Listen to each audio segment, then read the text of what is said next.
ప్రత్యేకించి రాష్ట్ర వ్యాప్తంగా పాల చెట్లని చాలా వరకు ఈ ఆక్సిజన్ తీసుకుని కాపాడే వివేకానంద పార్క్ లో రోజు వేల మంది వాకింగ్ చేసే ప్రాంతంలో ఆడవాళ్ళు మగాళ్ళు పార్కింగ్ ఫస్ట్ ఏమవుతుందంటే అలాగే ఇది ఏమవుతుందంటే ఇప్పుడు అరకొర జ్ఞానంతో మనకు కొంచెం నేను ఎక్కడో టిబెట్కి వెళ్తాను, టిబెట్ నుంచి జీవితం అక్కడి నుంచి చెట్లు వరకు వస్తే ఇట్లాగే ఉంది పరిస్థితి. అందుకనే స్థానికంగా నేటివ్ స్పీసీస్ ని మనం ఎంకరేజ్ చేస్తాం. బేసిక్ ఎవరైనా దేశాల నుంచి ఏమైనా ఎక్స్పర్ట్స్ ని పట్టుకొచ్చి, ఉదాహరణకి మియావాకి ఫారెస్ట్ ఎక్స్పర్ట్ జపాన్ పట్టుకొచ్చి మీరు ఇక్కడ మియావాకి డెవలప్ చేయమంటే అక్కడ జపాన్ నుంచి మనం చెట్లు పడుతున్నాం. మనకున్న చెట్లు మియావాకి నిర్ధారణలో మనం చేసుకోవడం అనుకుంటున్నాం. అలాగే ఎస్పెషల్లీ కోలాకాయ నాకు ఇదే వేదన ఉండదు. అసలు ఈ కోలా కార్పస్ అనే చెట్లని ఎందుకు పెంచారు? అక్కడ కనీసం మీరు ఎప్పుడు చూస్తూ ఉండదని ఇరిగిపోతాయి మొక్కలు. ఐ థింక్ ఇట్స్ మలేసియన్ స్పీసీస్ కాదండి. ఒక దేశం మొత్తం మీద రాష్ట్రం మొత్తం మీద తమిళనాడు తెలంగాణ ఒక నేను కూడా తెలియకుండా నా ఫామ్లో ఉంది సార్ 10 చెట్లు. తర్వాత ఎవరు చెప్పారు ఆర్మీ అందరి స్వార్థం ఏమవుతుంది వెంటనే ఫాస్ట్ పెరిగిపోతే పచ్చగా ఉండదు. పచ్చదనం అనేది చాలా అది ఎక్కువ కార్బన్ డైఆక్సైడ్ రిలీజ్ చేస్తుంది. ఆక్సిజన్ దానికి ఏమి పువ్వు కూడా రావనుకుంది వచ్చిన సరిగ్గా చెట్లు ఉండలేవు, పక్షులు ఉండలేవు. అది ఏంటంటే బేసిక్ అది మలేషియన్ ప్లాంట్. మలేషియాలో ఏంటంటే ఇప్పుడు దానికి అది ట్రాపికల్ ల్యాండ్ కాబట్టి ట్రాపికల్ మనకి దానివల్ల ఎక్కువ వర్షాపాతం ఉన్న నేల, ఎక్కువ వర్షాపాతం ఉన్న నేలకి సంబంధించిన చెట్టు. అంటే ఎక్కువ భూములు ఇవ్వకుండా అది ఎక్కువ పీల్చుకుంటుంది. దాని గురించి దాన్ని మనం ఇక్కడ పెట్టామండి. ఆ ఎదుగుదల దాని ఎదుగుదల ఫస్ట్ దుబాయ్లో ప్రారంభించారు. దాన్ని దుబాయ్ మొక్క అనేవాళ్ళు వరకు ఆ కొన్న కాపస్ దాన్ని ఒక 50 years ఎప్పుడు బాగా ఇంపోర్ట్ చేశారు మనం అందరూ. ఇప్పుడు చేసాం కానీ ఇప్పుడు మనం చేయాల్సింది కలెక్టర్ గారికి ఖచ్చితంగా దృష్టి తీసుకెళ్తాం. ఉద్యానవన శాఖ కూడా తీసుకెళ్ళి డిస్కరేజ్ చేయమని, అలాగే నర్సరీలు కూడా మీ తరఫు నేను అప్పీల్ చేస్తాను. ఇవి అలాగే ఏ ప్లాంట్స్ అయితే వేసారో సడన్గా తీసేస్తే కూడా ఏమైపోతుందంటే బోర్డుగా ఉండదు. అందుకని ఏంటంటే ఫేజ్ అంటే ఒక 3 phases తీసేయాలి. అంటే ఫస్ట్ ఒక ఆల్టర్నేట్ ప్లాంట్ పెట్టి అంటే ఫస్ట్గా చిక్కగా ఇస్తారు మొక్కలు. ఆ మొక్కలకి ఏం చేయాలంటే ముందు ఒక 30 మొక్కలు కనీసం 10 మొక్కలు తీసేది ఫస్ట్ ఫేజ్లో. దాన్ని ఇంకొంచెం ఫాస్ట్గా పెరిగి మన నేటివ్ స్పీషీస్ వేసుకోవడం, ఇంకొక ఫ్యూ మంత్స్ మళ్ళీ ఇది చేయాల్సిన అవసరం ఉంది. దీన్ని కొంచెం వాటర్ ఫుటింగ్లోనే చేయాలి. అవి చాలా డేంజర్స్, పర్యావరణానికి కూడా మన అట్లీస్ట్ అది మనిషికి చాలా మనకి ఇష్యూస్ చాలా వస్తుంది. ఖచ్చితంగా ఇది కొంచెం మీరు రైట్ పాయింట్ రైజ్ చేశారు. We are with you and we'll correct that part and will deal. పుష్కలంగానూ ఉమ్మడి తూర్పు గోదావరి జిల్లాలో సముద్ర తీరం వెంబడి ఓఎన్జీసీ గేర్ సంస్థ ఆయిల్ వెనుక తీసుకుని వెళ్తున్నాయి. కానీ ఈ ఉమ్మడి గోదావరి జిల్లాకు సంబంధించిన గేర్లు పైలైన్ల భూముల కింద జగన్నంలో మొన్న నగరం ఓఎన్జీసీ కట్టడం జరిగి 10 ఏళ్ళు అయింది. ఒక గతంలో నగరం ఓఎన్జీసీ గేర్ బ్లాస్ట్ జరిగి 25 మంది చనిపోయారు స్పాట్.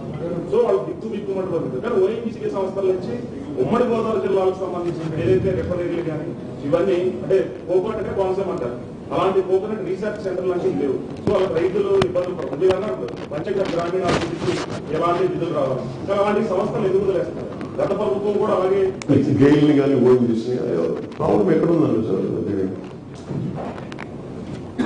నేను చాలా మంది ఉన్నతాధికారులు ఢిల్లీలో కలిసినప్పుడు బేసిక్గా సిఎస్ఆర్ గురించి మాట్లాడతాం.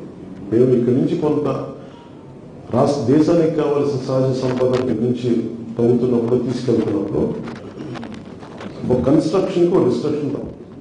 But how do we that is the process of civilisation.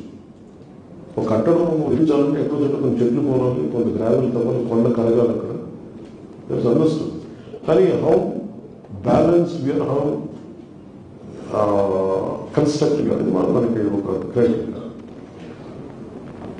ONGC వీళ్ళందరికీ కూడా మేము మన రిలయన్స్ కానీ వీళ్ళందరికీ నేను మాట్లాడుతున్న పొల్యూషన్ సంబంధించి కూడా ఇది గ్రీన్ ట్రిబ్యునల్ ఇవన్నీ అంటే మనం ఎక్కువ భయపెట్టనేమో సోషల్స్ ఏమి అవ్వదు, అదొక సమస్య ఉంటుంది. రాష్ట్రానికి దేశానికి కావాల్సిన సహజ వనరులు మనకి రావాల్సిన గ్యాస్ కూడా మన ఎక్స్పోర్ట్ అది అవసరం.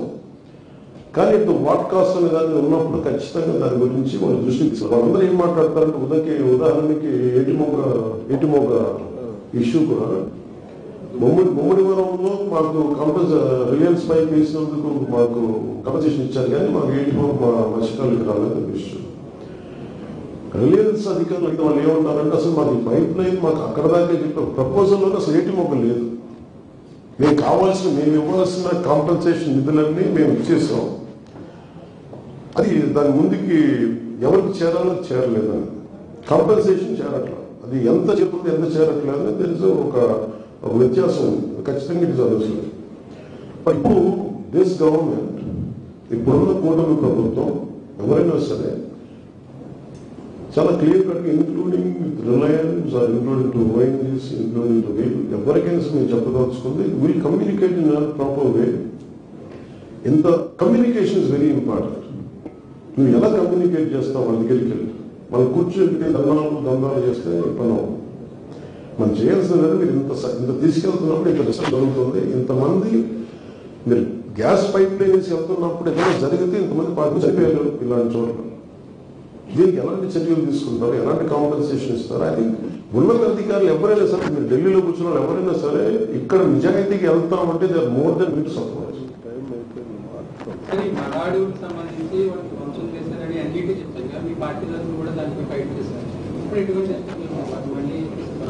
అంటే మరాఠు రెండు రకాలు ఉన్నాయి. ఒకటి ఫారెస్ట్ డిపార్ట్మెంట్ లో దాని పరిధిలో లేనివి పరిధిలో ఉన్నాయి. ఇందాక మీరు చెప్పింది కూడా సుప్రీంకోర్టు జడ్జిమెంట్ కదా. ఇప్పుడు డీమ్డ్ ఫారెస్ట్ దీన్ని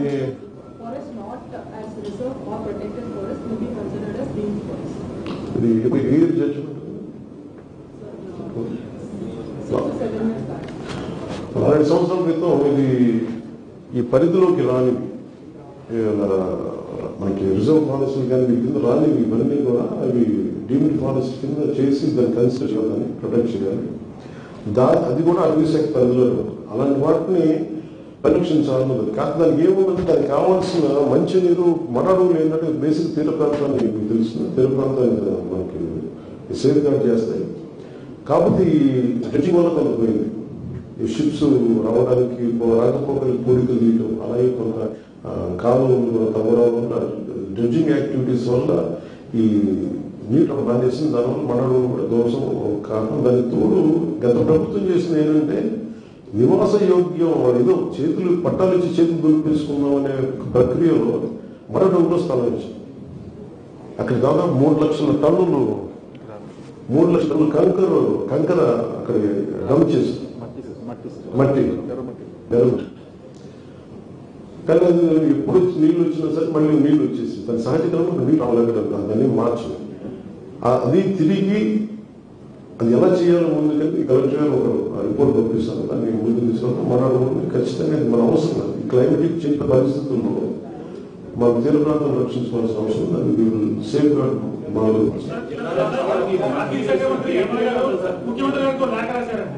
గడిచిన హింసపైన ఆర్థిక నేరాలపై ప్రజెక్టాలంటే ప్రత్యేకమైన చట్టాలు తీసుకురావాలి, తద్వారానే అంటే ఇప్పుడు ఎట్లా అయిపోయిందండి సార్ ఇది మీరు చూస్తే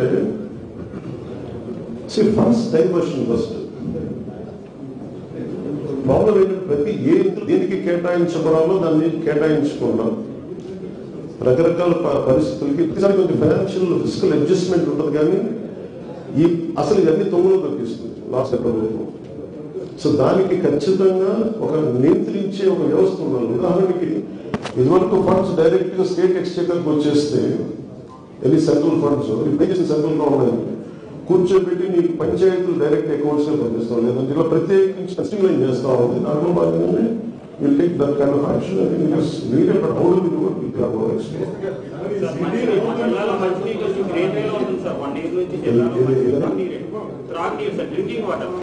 ఓన్లీ గ్రీనరీ కలర్ లో ఉంటుంది సార్. రీసైక్లింగ్ చాలా లో ప్రాసెస్ లో చేస్తున్నారని అయితే ఇప్పుడు మంచి ఆర్ఓ ప్లాంట్ లో కొనుక్కునే పరిస్థితి కాకినాడ కార్పొరేషన్ లో నేనే చూసాను. అంటే అది అదే ఏమన్నారంటే అసలు ఈ ఆకుపచ్చ నీళ్ళు అది ఎక్కడో మనకి అది ఏమన్నది ఒక విచిత్రమైన పరిస్థితిలో ఉన్నాం. మనం ఆక్వాకల్చర్ లో సంపద అయిపోయింది రావడం. అలాగే రైతులు నియోజకవర్గం తీసుకుంటే 80% అక్కడ నీళ్లు లేవు, అన్ని చెరువులు లభిస్తాయి. మొత్తం గ్రౌండ్ ఉంటుందో పర్వాలేదు. కొంత ఆరో ప్లాంట్స్ మీద బతకాల్సిన అవసరం. అదేంటంటే చాలా మంది లక్షలాది మంది ఆధారపడిన పరిశ్రమ దాన్ని రాత్రి మార్చలేదు. దాన్ని ఏమంటారు ప్రత్యామ్నాయ ఆదాయ మార్గాలు చూపించిన తర్వాత ఇంక్రిమెంటల్ విధానంగా కోలా కార్పొరేషన్ ప్లాంట్ ఒకేసారి తీసేయకుండా ఇలాంటివి అలాంటి చాలా సూచన చేయాలి.